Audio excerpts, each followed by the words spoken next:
Mayor Gidler, thank you very much from Columbus, Ohio, for your leadership of this conference. Please have a seat if you have one.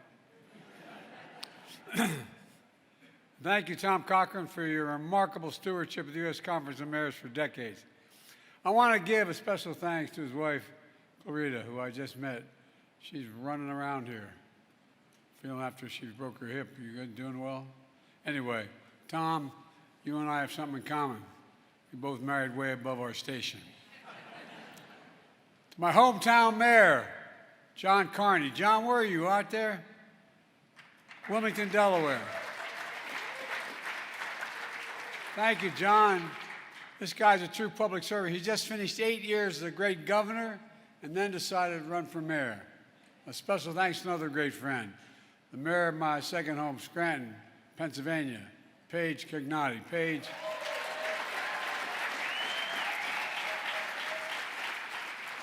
It's an honor to receive this award. As I measure the significance of the award based on the character and the consequences of the organization bestowing the award. The U.S. Conference of Mayors is an organization of character and consequence. And thanks to all of you for your partnership and the progress we made together these 4 years. I must say, a big reason we got so much done is because all former mayors have served in my administration. Steve Benjamin, Pete Buttigieg, Marcia Fudge, Keisha Lance Bottom, Mitch Landrieu, Tom Vilsack, Marty Walsh, and thanks to Tom Perez, a guy like me who has been my point person for all of this, but he's a county guy. That's tougher, man. I don't know, man. This is one of the last events that I'll be doing as president. And the reason I chose to be here is because of the first thing that I did as president was to speak to this conference. You know, as many of you know, maybe you weren't here then, but many of you know, I started my career as a local councilman. I only ran for the Senate because it was too damn hard being a local councilman. You know, people know where you live. They think you can solve every problem. They think you have more money than you do and more power than you do. You're in the front lines answering key questions of their lives.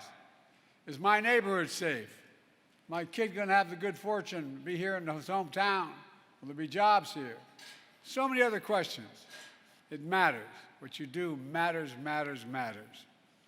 When we first met 4 years ago, the pandemic was raging, and our economy was reeling. 4 years later, our nation and our cities have emerged stronger than we were when we entered the crisis. I come here today for a couple reasons.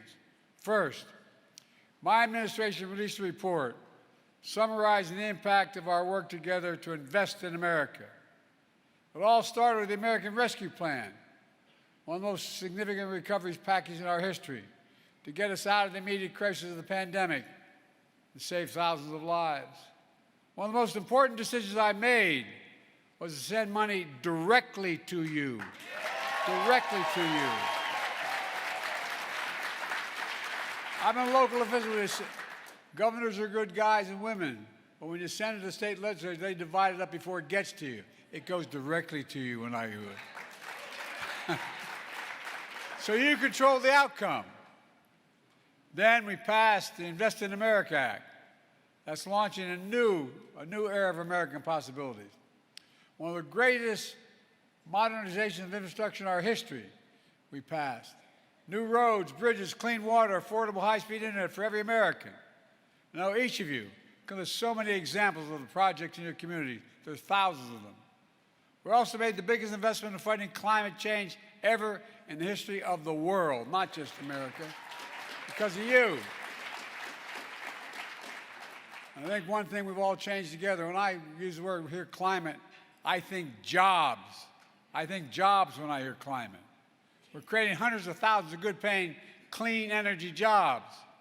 We've proven you don't have to choose between protecting the environment and growing the economy. You're doing both. We have to keep pushing forward, push forward faster. There's no time to waste. I'm with you and your governors to make the devastating hurricanes and floods and tornadoes and wildfires, like the catastrophic fires and wildfires in California. Together, We pushed Congress for extra disaster relief funding, to rebuild homes and businesses across the Carolinas, to cover the full cost of replacing the collapsed Key Bridge in Baltimore, and so much more. At the same time, we work with you to upgrade the power grids, plant millions of trees, build resilient communities to withstand extreme weather. Not only build, but to build back better than before. Build back better. We also made the most significant investment in science and innovation. America invented the semiconductor. Now we're bringing those chip factories back home to America where they belong. I've stood with you in Columbus, Syracuse, Phoenix, and many more fields of dreams where these fabs, these massive new factories the size of several football fields, are being built. And as I speak, you're going to create at least 125,000 good-paying jobs. And the jobs in these fabs are going to pay over $100,000 a year, and you don't need a college degree. You don't have to move from your hometown. You can stay where you are. If I could pause a minute, you know what's going to happen as well? When you build these factories, they're going to have to build more barbershops, beauty salons. I'm not joking. They're going to build grocery stores. They're going to build drugstores. It grows communities in a big way. We will soon be the only economy in the world to have all 5 of the top chip companies operating in America, creating thousands of jobs.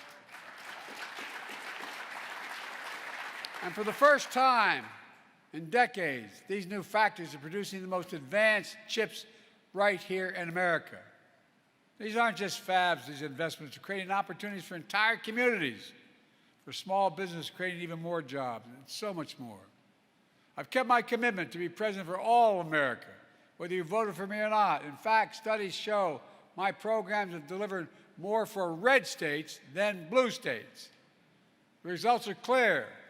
16.6 million new jobs, the lowest average unemployment rate for 50 years, a record 21 million new applications to start new businesses, and every one of those applications is an act of hope in your communities. Wages are up, inflation is down, and we passed the most significant gun safety law in 30 years. We're slashing overdose deaths by 26% last year you did it, faster than ever, and seizing record amounts of fentanyl, making life-saving Narcan available over the counter. Violent crime is now at a 50-year low. Because of you. The bottom line, you've produced an incredible 4 years. So much we got done together. It'll take time to see and feel, though. But the seeds have been planted. Will grow and they'll bloom for decades to come, and none of it could have happened without all of you. It's not hyperbole, none of it. You know, we're not finished yet. Earlier today, I announced 3 major priorities that mark important progress in our country.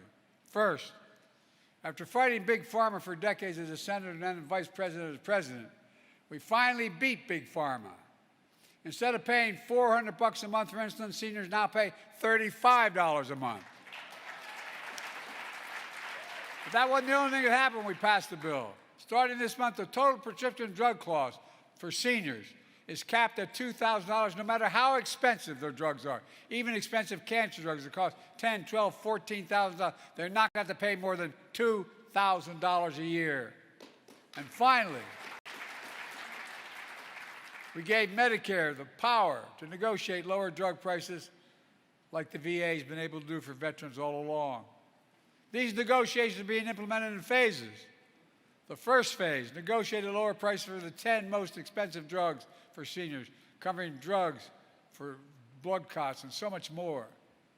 And just this morning, I announced the next phase, the next 15 drugs subject to negotiations.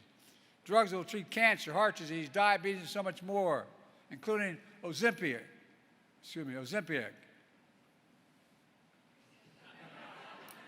Hard to say. But it really is an incredible drug. These reforms just don't save seniors money. They saved the American taxpayer $160 billion. The taxpayer over the next decade. Why?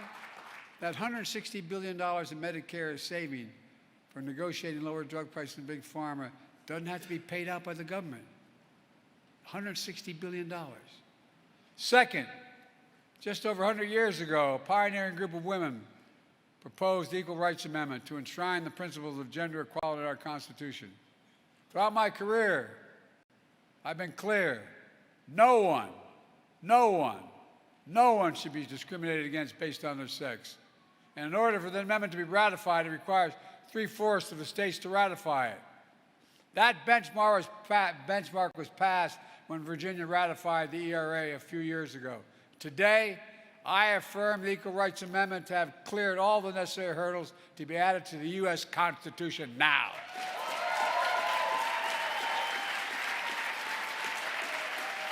The Equal Rights Amendment is the law of the land now. It's the 28th Amendment to the Constitution now.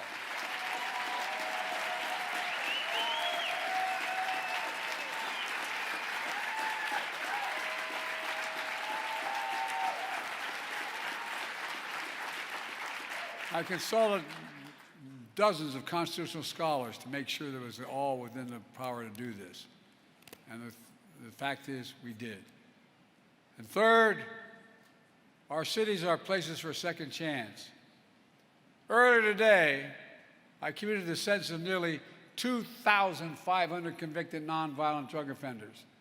These individuals are serving a disproportionately long and harsh sentence compared to the sentence they would receive had they committed the crime today. After spending too long behind bars, these individuals will soon be reunited with their families and communities. With this action, I make no apology. I've issued more individual pardons and commutations than any president in U.S. history.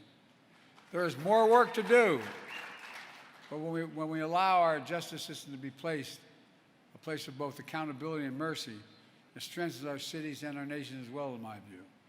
Let me close with this. Serving as your president has been the honor of my life. When my term in office is ending, the work continues.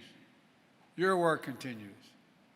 My farewell address 2 days ago, I talked how each of us must be guardians of democracy to restore the strength of our institutions of democracy. The presidency, the Congress, the courts, all have minimum requirements under the law to deal with those safeguards. And a free and independent press, and yes, local governments. The strength of our institutions depends on the character of leaders like you. In our time together, I'm forever thankful to have seen the strength, your strength and your character.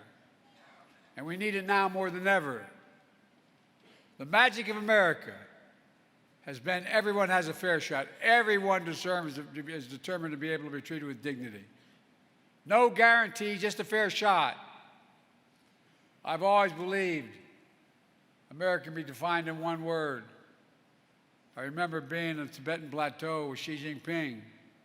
I've met with him for over 90 hours alone. Traveled 17,000 miles with him. Very significant differences.